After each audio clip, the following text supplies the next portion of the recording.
Večer, až se vrátím domů z pláže,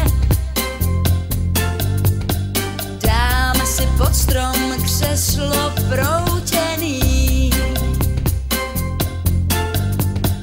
pak si počkám, až se bude stmívat,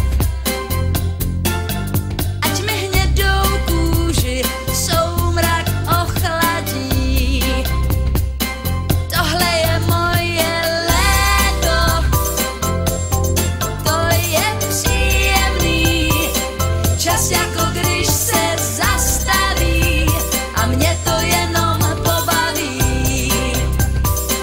Tak to je hezký léto, stín mě pohladí, záda mám trochu spálený a mě to vůbec nevadí.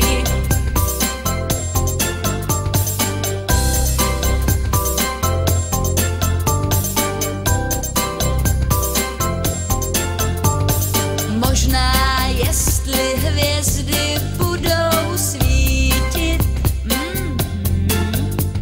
smolnou větví oheň zapálím. Možná